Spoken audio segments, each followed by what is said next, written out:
जी भाई नमस्कार, स्वागत है आप सभी साथियों का टीचर्स अचीवर्स पे। एक अपडेट जो है अभी देखने को मिल रही है, जो उत्तर प्रदेश के अंदर एनटीटी शिक्षक यानी ईसीसी एजुकेटर की जो भर्ती होनी थी कॉन्ट्रेक्चुअल बेसिस पे, संविदा बेसिस पे। इसकी अपडेट मैंने आपको पहले दे दी थी। क्या इसकी एलिजिबिलिटी है, क्या एज क्राइटेरिया है, कौन कौन भर सकता है, कौन कौन नहीं भर सकता है। तो अभी क्या है, हमारे सामने एक जानकारी निकली है कि भाई जो जिलेवार पद हैं, क्योंकि ये जो भर्ती होनी थी ये डिस्ट्रिक्ट लेवल पे होनी थी। ठीक है, तो टोटल जो पद थे हमारे 8,800 पद हैं। अब किस जिले में कितने पद आए हैं तो ये समझना आपके लिए बहुत जरूरी है कि आप लोग अप्लाई कर पाएंगे अपने जिले में। तो आपके जिले के अंदर जो संख्या है पदों की वो कितनी है, साथ ही साथ इसके जो आवेदन होंगे ना, आवेदन कब से स्टार्ट होंगे उस पर भी हम लोग चर्चा कर लेंगे। तो सभी साथी जो भी इस भर्ती के लिए मतलब इसमें कोई एग्जाम तो होना नहीं है मेरे भाई, ठीक है, लेकिन जो इस भर्ती के लिए लगे हुए हैं कि भैया हमको इसमें अप्लाई करना है, तो टीचर्स अचीवर्स को सब्सक्राइब कर लेना। या फिर किसी भी टीचिंग परीक्षा की तैयारी कर रहे हैं तो टीचर्स अचीवर्स आपको हमेशा ऑथेंटिक अपडेट देता है। आइए यहाँ पे सबसे पहले मैं आपको बता दूं, देखो आज से 11 दिन पहले है ना, 11 दिन पहले की ये वीडियो है जिसमें ये बात मैंने आपको बताई थी कि यूपी के अंतर्गत जो एनटीटी शिक्षक भर्ती होनी है 8,800 पद हैं। अब चूंकि जब से एनईपी आया, एनईपी में अगर आपने देखा होगा तो एनईपी में क्या है मेरे भाई, जो प्री स्कूलिंग है ना, प्री स्कूलिंग पे बहुत ज्यादा जोर दिया गया है, जिसकी वजह से क्या हो गया है कि हर स्टेट में, हर राज्य में एनटीटी शिक्षक या फिर बोल लीजिए ईसीसी एजुकेटर इनकी भर्ती होनी है। अब चूंकि रेगुलर पोस्ट आने में ऐसा नहीं समझिएगा आप कि अगर ये आ गया है तो अब रेगुलर पोस्ट नहीं आएगी, ऐसा बिल्कुल भी नहीं। चूंकि अभी दिक्कत ये है कि भाई अर्जेंट में चीज़ें ना, अटेंडम में चीज़ें करनी है, तो अगर रेगुलर पोस्ट आएंगी तो बड़ा टाइम उसमें लग जाएगा। तो अभी एक साल के लिए ना, एक साल के लिए चीज़ें जो है यहाँ पे इन्होंने ये कॉन्ट्रेक्चुअल बेसिस पे निकाली हैं।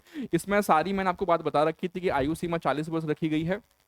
एलिजिबिलिटी स्नातक गृह विज्ञान मुख्य विषय के साथ में आपने कर रखा हो, या फिर आपके पास एनटीटी सिटी नर्सरी या फिर डीपीएससी का 2 साल का डिप्लोमा होना चाहिए जो कि एनसीटीई रिकॉग्नाइज इंस्टीट्यूट से आपने किया हो। एनसीटी नहीं चलेगा, एनसीटीई चाहिए। ये बात आप बार बार ध्यान रखना, मैंने पहले भी कई बार बताई है। आपका सर्टिफिकेट एनसीटी रिकॉग्नाइज इंस्टीट्यूट से होना चाहिए। एनसीटी अगर उस पर लिखा है मेरे भाई तो वो वैलिड नहीं है, ये बात आप लोग जान लेना, ठीक है। ये वीडियो आपको कहाँ मिल जाएगी, ये वीडियो मिल जाएगी आपको टीचर्स अचीवर्स चैनल पे जाएंगे, आप लोग चैनल को सब्सक्राइब जरूर कर लेना जिन साथियों ने अभी सब्सक्राइब नहीं कर रखा है। तो लाइव वाले सेक्शन में आपको जाना है। लाइव वाले सेक्शन थोड़ा सा आप स्क्रॉल करेंगे तो यहाँ पर ये वीडियो आपको देखने को मिल जाएगी एनटीटी शिक्षक वाली। इस पर क्लिक करके पूरी जानकारी इसकी आप लोग ले सकते हैं। अब मैं यहाँ पे बताने जा रहा हूँ आप लोगों को कि भाई जो अभी 7 तारीख में जो आदेश आया है, ठीक है, इसमें एक आप देखेंगे कि एक पत्रांग, एक लेटर जो जारी हुआ है जिसमें विषय क्या था कि वार्षिक कार्य योजना एवं बजट 2025 और 26 में प्राप्त अनुमोदन के क्रम में स्वीकृत 8,800 परिषदीय प्राथमिक एवं कंपोजिट विद्यालयों में बाल वाटिका कक्षा हेतु ईसीसी एजुकेटर सेवाएं प्राप्त किए जाने के संबंध में ये लिखा गया था। क्योंकि ये लेटर जो है, एक सबसे पहले जो जानकारी निकल के आई थी वो आई थी कहाँ से, 27 जून में, ठीक है। इस 27 जून वाली जो जानकारी आई थी उस पर मैंने आपको ऑलरेडी वीडियो दे रखी है, उसको आप लोग देख लीजिएगा। तो ये बात यहाँ कही गई है कि जो 8,800 विद्यालय हैं उसमें संचालित को लोकेटेड आंगनवाड़ी केंद्र बाल वाटिका में मानव संसाधन ईसीसी एजुकेटर उपलब्ध कराए जाने हेतु विस्तृत दिशा निर्देश जो दिए गए थे, जिसमें ये जिक्र किया गया कि भैया ये पत्रांक संख्या है और ये 27 जून में आया था। तो उसमें दी गई व्यवस्था के अनुसार 8,800 को लोकेटेड आंगनवाड़ी केंद्र बाल वाटिका हेतु मानव संसाधन ईसीसी एजुकेटर उपलब्ध करवाए जाने में कार्रवाई जो जैम पोर्टल है ना, जैम पोर्टल है मेरे भैया, उसके माध्यम से दिनांक 30 सितंबर, ध्यान रखिएगा, 30 सितंबर का जो है टाइम दिया गया कि 30 सितंबर तक आपको पूर्ण करवाना है। इसके आवेदन आपके बहुत जल्दी स्टार्ट हो जाएंगे। 30 सितंबर तक सारी चीजें एकदम आपकी कंप्लीट होनी है। तो ये होगा जैम पोर्टल के माध्यम से। और अब मैं यहाँ पे एक बार आपको दिखा देता हूँ कि भाई ये जो आपके पूरे के पूरे जो 75 डिस्ट्रिक्ट हैं यहाँ पे आप देख पा रहे हैं, तो हर जिले की लिस्ट जो है किस जिले में कितने संख्या में ईसीसी एजुकेटर चाहिए।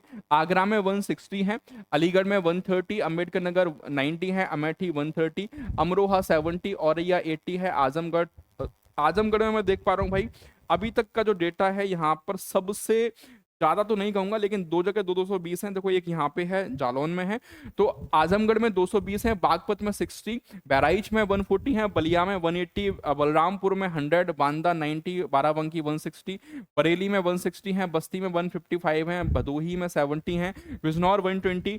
इस तरीके से पूरी लिस्ट आप यहाँ पे देख सकते हैं मेरे भाई। और ये लिस्ट अगर आपको चाहिए तो ये टीचर अचीवर टेलीग्राम से आप लोग इसको ले सकते हैं, ठीक है। टोटल लास्ट में यहाँ पे आप देख पा रहे हैं कि ग्रांड टोटल जो है वो है आपका 8,800। तो हर जिले वाइज ये लिस्ट है, आप लोग अपने जिले के हिसाब से इसको चेक कर लीजिएगा।